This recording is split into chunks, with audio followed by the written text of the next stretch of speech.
All right, we are live. Welcome to the Spin and Backfist MMA show, post UFC 305 edition. It is Robbie, Jack Mac, Lee, and Big Ev. We're here to talk about the entire card. We're here brought to you by New Amsterdam Vodka. Find your wins with New Amsterdam Vodka. You know, it's the best in the biz. It's the official vodka of the UFC. It's the official vodka of Barstool Sports. And in our opinion, it's the official vodka of winning. It's a champion vodka. You match it up against any other vodka out there, and it's a knockout for New Amsterdam, the best in the business. We tell you about it every week. So whether you're watching the pay-per-view fight at your favorite bar, you're at the pay-per-view, or you're hanging at home listening to us talk about it, celebrate your wins with insanely smooth New Amsterdam vodka. Maybe this is what Drickus is drinking tonight. Who knows? 100%. What a fight. It felt like there was a billion moments in that fight. I texted you guys, oh, Izzy's looking tired. And then right after that, it looked like DDP was more tired. I mean, round 4, it looked like Izzy was about to take over. And then Definitely. And then it's just this power from DDP. It just really comes out of nowhere every time. And then they were talking about it on the post show. We have to stop talking about, oh, he's unconventional, he's weird. And it's Tom Cruise who was talking about it, who's a great guy to really talk about that, considering his fight style. It's just, that's DDP. It's just, that's who he is. It's not luck. And I even thought Izzy looked pretty good. I did too. Really Dean Thomas was like shitting on him on the post show. He was like, he looked so bad. I can't believe how bad he looked, which I was stunned by. I really disagree with that. I thought Izzy looked like if we're saying DDP's the best in the world, Izzy was right there with him for 4 rounds. Yeah, I mean, I thought he was taking over. It was like that third round, I mean, he definitely won clearly. I thought the most decisive round of the fight, maybe. And then he was looking great in that 4th round. And then I don't know, maybe his chin's going, or like DDP's definitely got pop, no doubt about it. He's got power. But I wonder if the chin's go, because the way he gave up on the tap so fast, like he had to have been hurt pretty bad. I mean, or it's kind of if you subscribe to the theory that I've kind of said before, where like once you lose, it kind of just gets like easier and easier to lose when you're someone who was like on a run the way he was for a while. So I don't know if maybe like that's part of it, but he tapped quicker than I expected, even though the choke was in. Did you think there was a chance he could have gotten out of that? Like, I mean, it's tough. It looked tight, but they're sweaty. You never know. My immediate reaction was, oh man, you can't tap. But then I saw it, and it's like, I don't know if he was getting out of that. Yeah, like I won't hold that against him, just because it's like he had the hooks in Izzy had to know if he was fucked in that moment, and he had to be fucked. And it felt like Izzy got hurt more than usual, because there was moments throughout the fight that, and Cormier pointed it out, so did Anik, where Izzy would have stuff going, but DDP kind of he would back off a little bit. And it seemed as if it wasn't just I need to respect your power. It was like, oh, I felt that. And that was a lot. And I mean, we know that DDP hits very, very hard. It felt like DDP was about to fall apart multiple times. Those body shots, I couldn't believe he survived them, because the body shots Izzy was landing, and then the leg kicks too. Yeah. Oh man, they were peak Izzy, just great, because DDP's guard was so high. The game plan from Izzy was pretty great. He was finding those uppercuts too. They were talking with Rod. He was finding a few of those. He was on that his head was snapping back a little bit. He was starting to come up under. But yeah, I mean, the uppercuts, the knees up the middle. DDP's just a winner. I think there's some guys that I think that's what, like, you could say he's awkward and all this. Like, I think there's some guys that just like find a way. He's just that guy. Like, he just finds a way, whether it's unconventional, whatever you want to call it. He just wins fights. He just finds a way to get it done.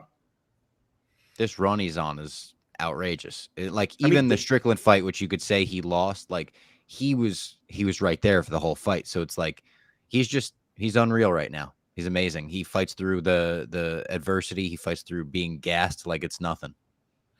Darren Till had him almost dead. Yeah. Not too long ago. I mean, we're not that far removed from that. And since then, he's just gone on. Derek Brunson even had moments in his fight against. Dude, Yeah. Brad Tavares had him in an absolute like a war, like he had to dig deep and like win the third round to win the fight. I know people made fun of it. That he only had 8% of oxygen, and now he's yeah. he got the surgery, and he's just wow. True. We did laugh at the time, but yeah, since then it's just been like rocket to the moon. He said it on like the countdown or one of the like pre-fight like video things. He was like yeah, like before the Strickland fight, they were saying I was like, oh, like I had no cardio and I gassed, and then now they're calling me like the cardio warrior. It's like, true. It just changes like that. Did you guys have it 2-1 DDP or 2-1 Izzy? I thought personally, I had DDP. I thought Izzy. I might have been the only one that scored the first for Izzy. I thought 2 was obviously DDP, 3 was obviously Izzy, and then 4 was I was leaning Adesanya too. Yeah. I thought 1 could have went either way. I thought 1 was very close. There's part of me that wanted to even score for Israel, but it kind of because the knockdown, that was not a knockdown. They said on the broadcast, but I saw some people on Twitter trying to say like he hurt him, and I was like, what? I was like, I mean, what are you watching? But now one was a coin flip. 1 was very awkward to score. Yeah, I thought Izzy was a little more like I thought he landed a little sharper, but I don't know. It was close. And yeah, 2 was DDP, 3 Adesanya. I was maybe I shouldn't be surprised by this. It's building fights. I should know this by now, but I was surprised they touched gloves before the fight. I was kind of surprised they made up to the degree that they did after the fight. I think in DDP's defense, he really didn't mean it in a way that it was perceived. However, that doesn't really, because I mean, the politics, the history, South Africa to the rest of Africa, you can't really be like, oh, well, I didn't mean it that way and get away with it. But yeah, it's a great point, Robbie, because that was kind of one of the biggest buildups in terms of true bad blood we've had in a little bit, at least in a huge title fight. Yeah. And it was multiple years or 2 even years like or a year, actually. I know like Chandler and Poirier is like they have legit bad blood. They hate each other. But like think about like after that fight, like, you know, one of them went over to the other, tried to squash the beef, and they were just like, no, fuck you. You're still a douchebag. Like even after this one where they're talking, like you said, like everything surrounding this fight, the politics and everything about it. And then they're just like, oh, cool. And Izzy's like kissing his hand and like putting it on his lips, and they're laughing with each other afterwards. I mean, the last bad blood we saw was the worst fight maybe I've ever watched in my life. It was a Masvidal and Colby. Oh no, Cop Makayev was maybe the worst fight I've ever seen in my. Literally got a guy cut from the UFC. Yeah, it was so bad. I mean, they had security in the cage, and then they didn't fight when the security left. Yeah. I loved the like pre-fight video package. They put it out earlier in the week, but they played it again tonight with like DC narrating it over like all of the rivalries throughout sports. It was pretty badass. I got to say, I love DC. I think he's funny. He does not have a voice for one of those narrations. There's a specific voice for that. And you might be right. DC's, I couldn't take it seriously. It's almost he's like too funny. Who's the guy who does it all the time? He has a good one. He's the Ron actor. Perlman. Ron Perlman, mega lib. The guy Schreiber does it for NFL. Yeah, he's awesome too. He does it for NHL too. What's his name? The guy that plays the sniper in Saving Private Ryan. What's his name? Barry Pepper. Yeah. He's Roger Maris in 61 as well. Those are the 2 movies I know him from. Yeah, he sat next to PFT and Big Cat at Mayweather McGregor. DC had some unbelievable moments tonight. He was funny tonight. I don't think he knew that Australia and New Zealand were separate countries because didn't know that. Yeah, and then kickboxing thing that blew his mind. And then after the fight, they showed Poton's Instagram, which, by the way, I don't think he can get down to 185. Like, we can get to that later. And Poton knows how to work social media. Whoever is his social media manager is really good. DC was like in shock. He was like, what? Also, my favorite DC moment of the night was after the leech gets knocked out, which Prates, oh my God, just fucking, it was like a predator, like I said, like playing with his prey before he fucking killed him. Drops him a couple times, knocks him out. And then DC's just like, oh my God, this kid is unreal. He's outrageous. He's so good. And the camera cuts back to just an unconscious leech. And he's like, oh, he's still out? Oh, that's not good. Get him the smelling salts. That's not good. And he's just so like bluntly being like, that's not good, man. Why is he still knocked out? He was cracking me up. But yeah, Prates, he's Big Ev's guy. Holy shit, what a performance from him to kick off the pay-per-view. Stock going like this. Yeah. I thought the leech was a great match pick, and to kind of see where he's at, and then you got to see like, holy shit, like he's when it comes to striking, he's elite. I'm definitely curious to see what he looks like when he has to face like a grappler. But I mean, he could stand with anybody. I mean, Rob, you said it perfectly. Like he really was he was like a lion, like had like a hurt gazelle, just just playing with him until he's like, all right, like now I'm gonna kill him. That the thud. It was not even just the way he felt, but the thud that you heard when it just landed so flush. Oh my God! How high do you think his ceiling is? Depends on the matchmaking they give him. I think depends on the matchmaking. He is a big, famously cigarette smoker. I feel like that your ceiling is lower than a non-cigarette smoker. It makes you way cooler. I think you're way cooler, but just it can't be good for you as a fighter. It just can't be. Cardio looked good the end of round 2. It did look good. Yeah. We haven't seen him in a round 3 yet in the UFC. Like, who knows? Wait. Was it round 3 when he knocked out what's his name? Have we seen him in round? We might have seen him in round 3. Giles was 2. Giles was 2. But and now this is something first round that sometimes we'll overanalyze. First fight, whatever. But I mean, Trevin Giles was like on his way to win that fight.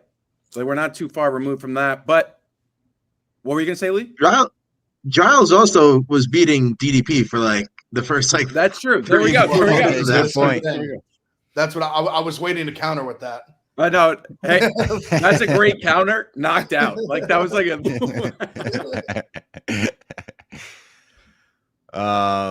Where do you want to go next? I mean, Kaikar, France, Urseg, co-main event. Holy shit. Welcome back to the Octagon, Kaikar, France. No ring rust necessary. He set up that shot. They said it in the post-fight. Like, he set up the exact shot like 4 times in the couple minutes that the fight lasted. Then he landed it. It was Michael Chandler posted like the clip that I knocked Dan Hooker out with. It almost reminded me of this one was like Kevin Lee Gillespie in the way that Urseg fell. Not the actual shot, obviously, but the way he just like kind of like slunk backwards, and then obviously the finish came later. Crazy shit. I mean, we saw him like take Pantoja's best shots, and he seemed fine. And then tonight, boom, slept. Kai's 100% getting a title shot. I'd be shocked if he didn't. Yeah. I'd be absolutely shocked. Hunter and Dana must have saw that. Oh, wait, Lee, you disagree? You don't think he's getting one? I don't like. He's 1-2 in his last 3 now. He was on a 2 before. Albazi's nonsense. don't do that 1-2 nonsense. That was one of the biggest robberies I've ever seen. I agree with you that it was a robbery. He should have won it 4 rounds. I agree. That's why, to me, like I think he deserves it, because in my head, it's Albazi and then this. Give Kai Kara Brandon Royval next. In a winner gets the next title shot. But Royval's fighting Tara, which is the same thing. Oh, that's true. I forgot about Tyra. That fight's in October? It's main eventing, I think, in October. That's true. And Pantoja has to have a fight pretty soon. I think you give Kai, and he's a name that like. I think that's against. That might be against the Japanese guy. It is. Yeah. And then, you're saying the Risen guy. Oh, the new guy coming over. I the don't. new I guy's don't gonna think get they would do a title shot right away. I No, don't think so. I don't think so. Yeah. Asakura. Yeah. I don't think so. I don't think Dana would give another organization that much respect. I don't think so either. You got to win at least one fight. At least one. At least. Yeah. What happened to Askar Askarov? He's not. I don't think he's in. I think did he retire or is he not in UFC? He's in Russia fighting in ACA. Okay. I don't know why I thought good of for him, I guess. Yeah. Crazy. I actually bet him when he beat Pantoja. Wow. He was plus like 140. But so Kai, yeah, we do have an interesting, like it's a interesting kind of developing division because at the top you don't really know what to do, but the prospects that are coming up are very, very impressive.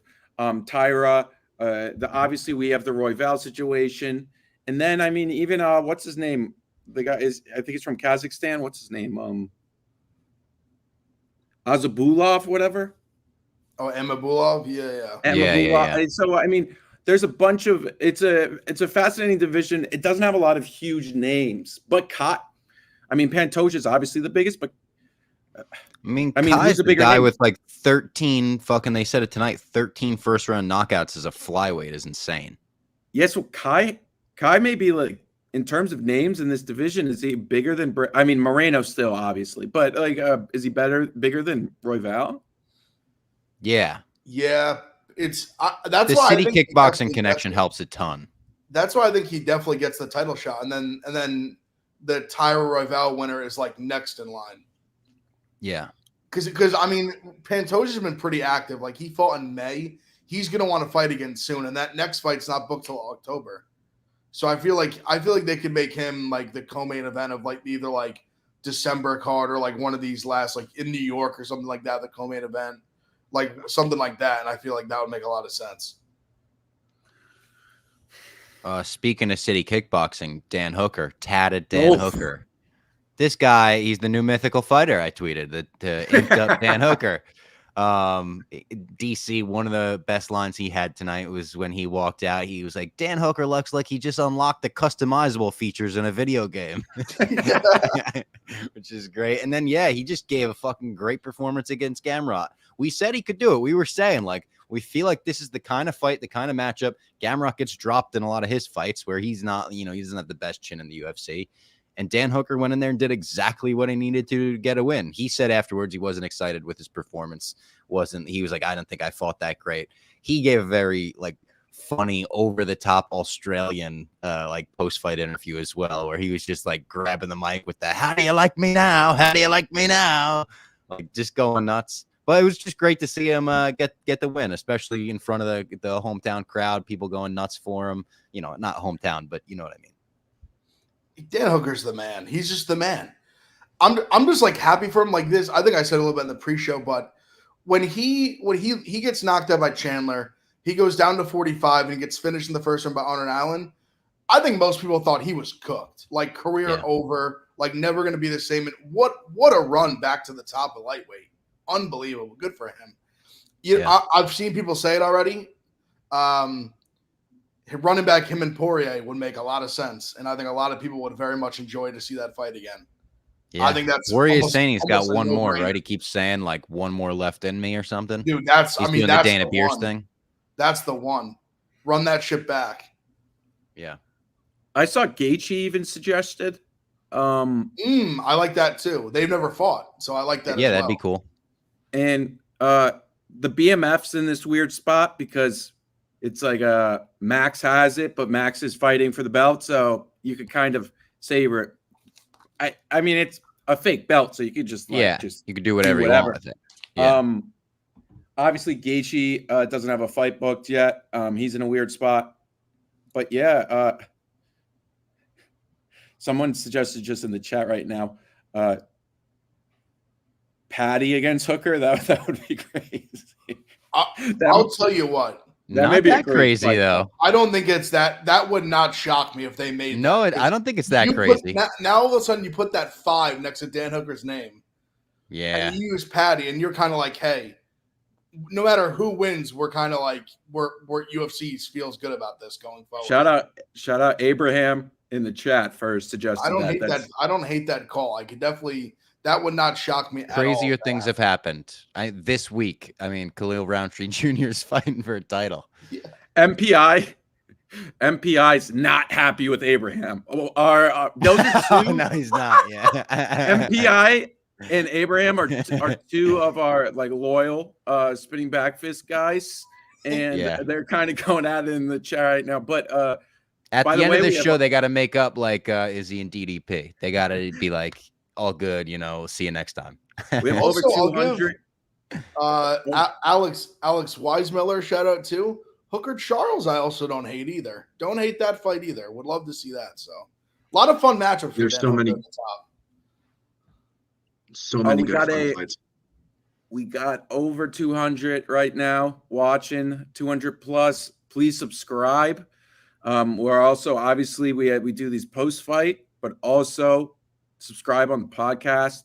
If you can't watch, you can listen. And then obviously we have interviews, a bunch of stuff coming up. We appreciate you guys being here, though. Also, we appreciate DraftKings. All the gambling we do is on DraftKings, of course, the official partner of the UFC, Barstool Sports. And if you're hungry for some college football, finally getting a taste this weekend, don't miss any of the action. Jump in at DraftKings Sportsbook. It's a small but mighty slate of games for Week 0, including a big matchup in Ireland. It's super easy for first-timers to get started. Try betting on something simple like picking a team to win. Go to the DraftKings Sportsbook app, select your team, and place your first bet. This is going to be DraftKings' biggest college football season to date, so enjoy the ride now all the way through the expanded playoffs. Very, very exciting times for DraftKings. Obviously, all newbies getting into the college spirit. There's something special. DraftKings customers bet $5 to get $250 in bonus bets instantly. So score big with DraftKings all college football season. Download the DraftKings Sportsbook app now and use code BACKFIST. That's code BACKFIST. New customers will get $250 in bonus bets when you bet just $5. Only on DraftKings. The crown is yours. I'm sure you guys are getting in on that this weekend. Oh, yeah. Yeah, no, it's huge. Florida State's 11.5-point favorite against Georgia Tech. We got Nevada down SMU. in Dublin. And yeah, there's first late night Hawaii game of the year. Hawaii against Delaware State at 12 a.m. So, it's a great Saturday. And obviously we'll be on DraftKings all college football, NFL season long, as well as everything that comes to UFC, PFL, Bellator, whatnot. A quick tangent, just because you mentioned Ireland. We have a coworker in Ireland currently, Greer, and he has been going to the Black Forge Inn, and he says that December's on. According to a waitress he talked to at the Black Forge Inn, December's on, so nobody needs to worry about that date. He got to take a picture with Connor's belt. Connor might still show up. He's saying he's holding out hope that maybe Connor will show up at the Black Forge Inn. So, who knows? Robbie, correct me if I'm wrong. He's gone to this establishment 3 separate times now with the hope of seeing Conor McGregor there. I believe he's gone all 3 times. He definitely made himself 3 reservations for separate times just to hope that, one of the times that he would be in there over the course of this weekend, Conor would stroll in, which isn't the craziest thing because I've heard that Conor actually just does do that and is at the Black Forge Inn a lot. He's got an apartment above it, apparently. But yeah, crazy stuff. Scoops from Greer. December's on. We're back. Also, the other fight on the main card that we haven't talked about was Rozenstruik versus Tuivasa. We were hoping for, a big fight out of Ty. We didn't really get that. I feel like the scorecard narrative has almost taken over the actual fight narrative because Ty, it wasn't a horrible fight. It was a pretty good fight. Ty had his moments here or there, but he got his ass kicked. Very clearly got his ass kicked by Rozenstruik. And then we get a split decision, which just a split decision was wait, what the fuck? Someone scored this for Ty. It was 30-27 for Ty. Someone was just shamelessly being like, fuck it. I love Bam Bam. I want to see a shoey tonight. Let me mark it down for Ty. And then they relieved him of his duties. He was supposed to do the co-main event. They were like, yeah, you don't know what you're looking at, so we're going to ask you to leave the building now.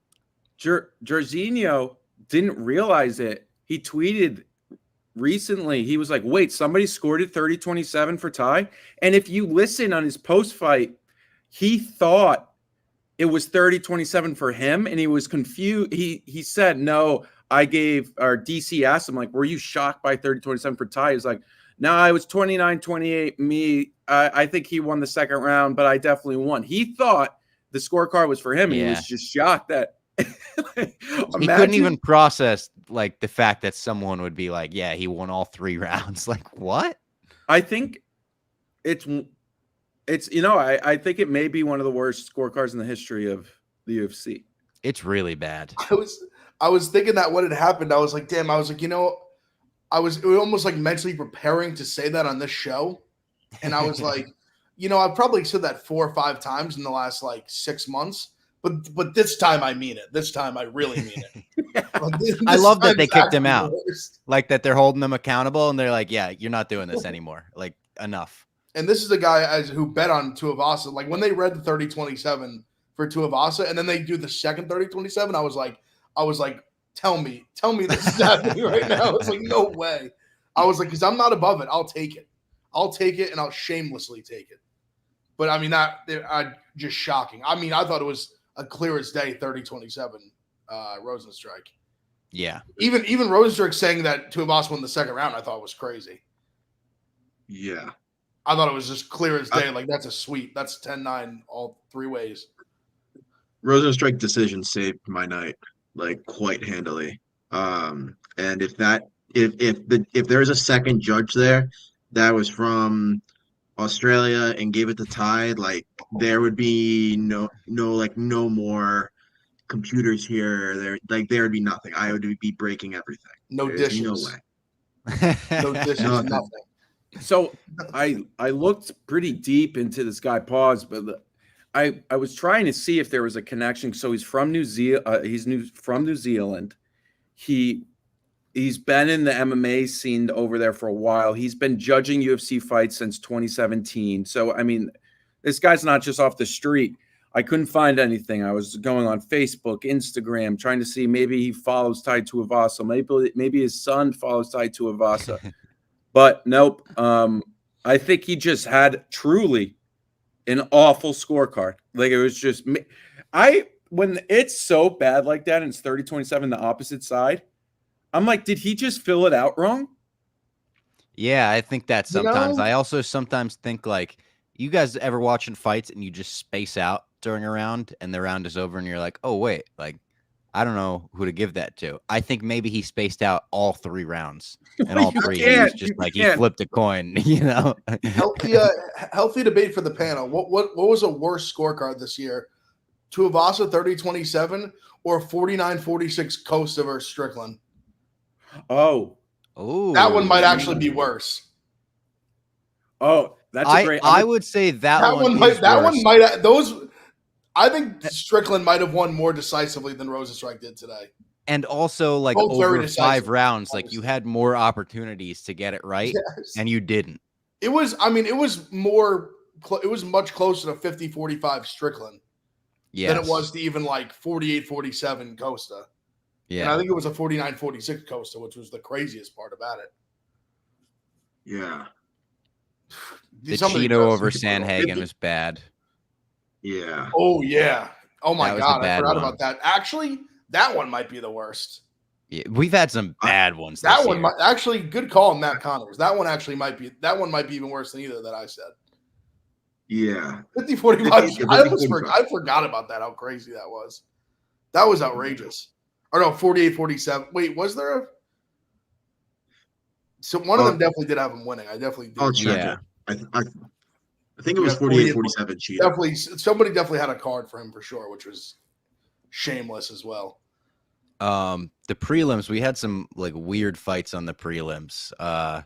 The prelim headliner, Junior Tafa versus Walter Walker, was the battle of the brothers. Strange ending to this fight where like Tafa screams in pain, leg lock, heel hook, whatever it was. A scream is a verbal tap, so it's like I don't think anyone on the commentary team like knew that for sure. Like I think they probably knew, but got confused. Whatever. Like I'm sure Anik knew that, but everyone's confused about it. Why did the fight stop? They're replaying the clip with the audio of the scream and everything. And then afterwards, Tafa just walks up and fucking smacks Walker in the face. And Walker's like, kind of like, what the fuck?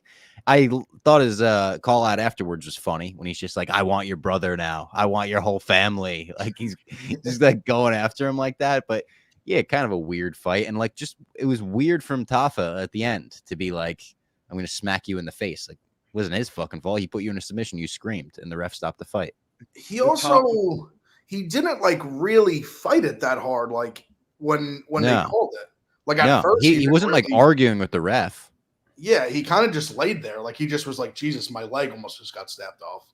Yeah, he didn't really say much until like after. It's weird. Yeah, weird. I mean, two guys that I don't think have any like much of a ceiling. Walker's okay, I guess. I think it's time for the Tafa family to pay for their crimes against Parker Porter. Like it's like Walker now gets Johnny, or he now gets the other Tafa, and then maybe they have to fight Johnny too. So, like... what's up with the Walker parents, Johnny and Walter? Those are the two names they went with. I think they're half brothers. Gotcha. Yep. Because Walter Walker sounds like he's like German, straight off the boat, Germany. And then Johnny Walker, quite the opposite vibe. And then a fight that I think really upset you guys, Josh Kulabau versus Ricardo Ramos. You guys were going through it with this fight. The double bag fumble. Yeah. And really just if you had like fight doesn't go the distance or like under 2.5, like whatever. This man had the choke literally like in even by the, had like the clench of God and broke it off. But then he fucking cool. I mean, the leg, how hurt he had Ramos's leg in the second round. The fact that he didn't immediately let him up, I can't fathom that this man has made it this far with professional coaches that they must have been screaming at him to let that guy up. And if they didn't, shame on them. This guy could not walk, and they were just letting him stay in the fight by laying on the ground, and then he wins the fight. He deserved to lose. He deserved to lose for how dumb that was. One of the dumbest, like, just IQ things I've ever seen in fighting. It was in the first 2 minutes. In the first 2 minutes, he couldn't walk. Ramos was dead. He was dead in the water. Then the choke happens, whatever. I was on Fight Doesn't Go, under 2.5. That was like one of my biggest spots of the night. And I was cursing everybody out. I couldn't believe this. Kulabau had Ramos dead. Then Ramos had Kulabau dead. Then Kulabau in the second round had Ramos in every single position, but then wouldn't let him up for God knows what. And then that third round deserved to lose. Ramos gets his back, whatever. That was terrible. Kulabau deserves to get cut. And now he's on a 3-fight skid when probably he would have gotten a finish, a $50K bonus, and probably still has a spot on the roster. Unbelievable negative IQ. The ballerina, the MMA gods saw the ballerina thing and were like, no, sorry. I mean, I know some people were mad at the scorecards. They thought, how could you give it for Ramos? I think was completely fine to give it for Ramos, but also doesn't matter. Kulabau deserved to lose. What a joke. It was disgusting. It was one of the worst, I think, losses I've ever had in betting MMA in general. Just disgusting. Also, did you guys see Moicano live tweeting the fights tonight? He had a couple funny tweets. After Prates won, he wrote, "Fuck all the training, gonna smoke cigarettes for my next fight." And then after the main event, he wrote, "I'm not champion or anything, but how the fuck this motherfucker keep winning?" He's just the best. Like you read that and you hear it in his voice. Casey O'Neill beat Luana Santos, kind of a whatever fight. She did the ray gun celebration, the Australian breakdancer. That really made me laugh. Just because also I was like almost hoping in my mind that Luana did not know why she was doing that, like that she didn't get the reference, and she was doing that weird like flopping thing on the ground. Jack Jenkins beat Herbert Burns, beat the absolute fuck out of him, kicked his legs out from under him. Herbert Burns like had a moment in the fight where I thought he was going to win, which is crazy. Like the fact that we got there was almost shameful, but just typical Herbert Burns. You think this is the one he gets cut? Gotta be. Has to. 0-4 in his last 4. It's got to be. You're not Tony Finish every Ferguson. time. You don't get a leash like that. And he's quit, I think, 2 times now. There was the one we were at where he just gave up to exhaustion, and this one he fell, and then he just like Mark Goddard, I think, was just like, oh, that's it. Like, I'm not doing this anymore. Come on, Herbert. But well, he had a moment before he got that big takedown. He had a moment, I can't remember if it was the first, like early second, where I think it was first, where he like was really slow to get up. And and they said it. Yeah, right now, I was like, he's already like done. And then he kind of had a little like a second win there after it, but yeah, I mean he stinks. He's got nothing. They Gamrot Hooker fight of the night, Kai and Prates performance of the night. It's a shame that the main event isn't, I'm sure they're hooking them up, but like it was such a good fight. Like Hooker was definitely fight of the night, but the main event was good enough to get that on a different night, I thought they even were good enough to potentially, I thought it was like a coin flip which fight was going to get fight of the night between the two. But I think they went with the right call. Like, but I mean, Adesanya, those guys like have like obviously like DDP's getting points and all that. Adesanya makes a shit ton. Like, let those guys get their 50K. Yeah. Underrated funny moment of the night. I was just going through our tweets. When after the first round, they went to DDP's corner, and the translator was just like, "No, I'm just doing Afrikaans. Like I'm doing and everyone on commentary was like, I think Anik was the one that was like, "Oh yeah, you speak in Afrikaans," and they were like, "Well, we need English though." And Cruz said he was like, "That's not English." And DC was like, "Yeah, I was wondering that too." I just imagine DC sitting there like, "Wait, just what's like going really on?" Thinking like, "Am I hearing this right?" Yeah. Also, Dan Hooker on the stool was funny. That was a clip that everyone loved of him just being like, "I love this shit. I love it," and he's laughing, he's bleeding and shit. It was honestly overall like top to bottom. There were the stinker fights here and there. Like I felt like the card like probably started kind of slow. But like I thought it was a really good card. Like the pay-per-view itself, really main good, card was enjoyable. Awesome. Yeah, all 5 fights I thought were like good fights. Yeah, and then you had Prates was unbelievable. Hooker fight was awesome. Yeah, Kai knockout was incredible, and then main event was awesome. I mean, even the Ty Rozenstruik fight was not a good heavyweight fight, like solid fight to watch. Ty was at least like Ty was trying to go for it as much as he was doing. He was trying. Yeah.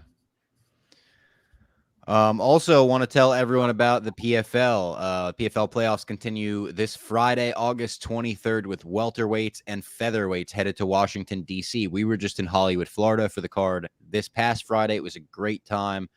Definitely, if you can make it out to Washington, D.C., make it out there. There's still tickets available. It's win or go home as these fighters compete for a spot in the $1 million PFL World Championship. Don't miss the action. Again, it's this Friday, August 23rd at 10 p.m. Eastern, ESPN and ESPN Plus. There's still tickets available. We went Hollywood, Florida on Friday. Great time. We got to see a lot of good fights. The main event on Friday was awesome. Impa and Josh Silveira. Awesome back and forth scrap. Impa's going on to the championship yet again. We saw Biagio Ali Walsh have his second professional fight, big knockout, easy peasy for him.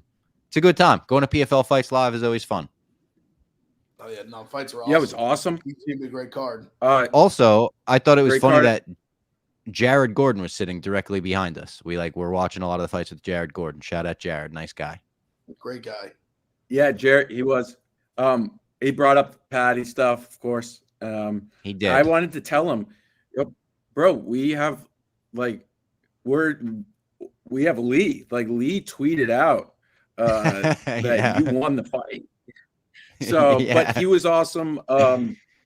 There was so obviously with it being in Florida, it felt like every fighter in the world was there.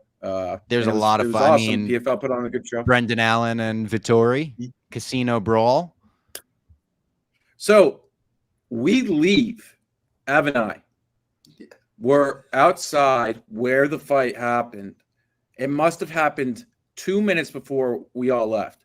And then we're talking to Danny Sabatello's friends. Yeah. And they just said it as if it was, oh, yeah, this just happened. And then that's how we tweeted it. They kind of gave us a bad recap. Horrible. We had to break the news. They told us. They basically told us Vettori slept Brendan Allen. Yes. He literally said that he had one arm and that Brendan Allen like rushed him and that Vettori basically stepped back, like hit him with like a counter right and basically had Brendan Allen like face down, ass up. Yeah, no, that wasn't what the video showed. Yeah, no. Absolutely did not happen. Yeah. And it was all about Tuki Tokos. Like that's how it started. Yep. Yeah, that's so strange. Like so why was that the start of it? Yeah. Like Tuki, very strange. I understand he's. But do you guys remember? I thought about this. I didn't think about this till after. But do you guys remember the presser when Vettori or when Allen was supposed to fight Vettori? After I guess it was the Chris Curtis fight. It must have been. And then he said like, oh, like he talks all this stuff like basically like it's on site like. That Brendan Allen was basically like, if I see Vettori, like we're just throwing hands, like whether it's in a grocery store, basically wherever we're at, like it's just going down. Like, well, I really hope that like after the last Brendan Allen incident, he doesn't feel that way about us. Trust me when he said that Brendan Allen I literally looked at him. I didn't in my head. I was like, I'm not saying anything. Yeah, no, I was like, I'm not saying a damn thing. Of course, I blogged it and I put like. Kind of like an apology to Brendan Allen, like, hey, Brendan, we fucked up again. Sorry, like. Well, that's what I was because from the first thing I was like, he's gonna think I'm like, oh, like dying that to like we're trying to put out like bad info. Yeah, put out the bad info. Trust me, it is not that deep. Like it definitely isn't. Just I guess Danny Sabatello's friends didn't get the greatest view or account of the story, whatever it was. They said they saw it. Apparently not. The funniest part of that video, MPI pointed out, but it's Michael Johnson. Michael He's trying to get everyone back. Yeah. Yes. And then and then Allen just like runs forward, like let's go. They did say the Michael Johnson. They described it. These two guys looked us dead in the eye and said, "Yeah, Marvin Vettori with one arm." He said they said it 4 times. Marvin Vettori with one arm slept Brendan Allen. Like what? Like what fight were they watching? Yeah, no. I hope they watch. Because I want them to like. They were nice guys. They were awesome. No, they were great. Yeah. We're not mad at them. Yeah, it's funny more than anything. That's what I think it's hilarious. Yeah. And just having the little I guess history. I'll say at least I guess I have now with Brendan Allen. Yeah. They call me fat boy, which I'll take that. Although, like I said, he did exactly what I told him to do. It was all very fun. Like when we realized that the story was not the story that we were fed. Like I texted the group chat and said like, "Oh man, Brendan Allen's gonna hate us now." And your text cracked me up. You were just like, "He's gonna assault me." I was like, now he's gonna be on site. He's gonna see me and just like hit me. That really made me he's about that life, apparently. Yeah, and then Dana called that fight of the night at PFL. And I said in my blog, I said, something tells me we're just in the first inning when it comes to Dana White versus the PFL. I think this is just starting this little rivalry. And he was on it immediately. He was on it as quick as we were. He got told it and wasn't like, man, like I got like, come on, guys, you can't be fighting in public like this. He was like, no, we gotta take a jab at PFL. Which, by the way, I know he didn't watch, but that Impa fight was unbelievable. Like, it was great. One of the best fights of the month, at least. Like, I mean, it was a great fight, but Dana is one of one. One of one. All All right. Kara, oh, my fault. Last thing. Oh, no, go ahead. Yeah. No. Kai Kara officially wants Pantoja in December, so that would be the next flyweight belt. Oh, who said they wanted to fight in March? Cracked me up. Oh, early in the card. Aguilar. Bro, he cracked me up being like, I'm ready, March. Give me a fight next. It's like, bro, that's not something you call it on the mic. If you want to fight in March, like, make no call out on the mic and like talk to Dana afterwards and be like, hey, I need some time off or something. That was just, nobody's gonna cheat. They're like, I'll come back in like 8 months. Anik even said after it, he was like, yeah, yep, Aguilar's looking for a nice vacation. Yeah. All right. Thank you to everyone for tuning in. We'll be back next week with our normal show and everything, news and recap and preview. Subscribe, like the stream wherever you're watching it. Appreciate you guys staying up late with us.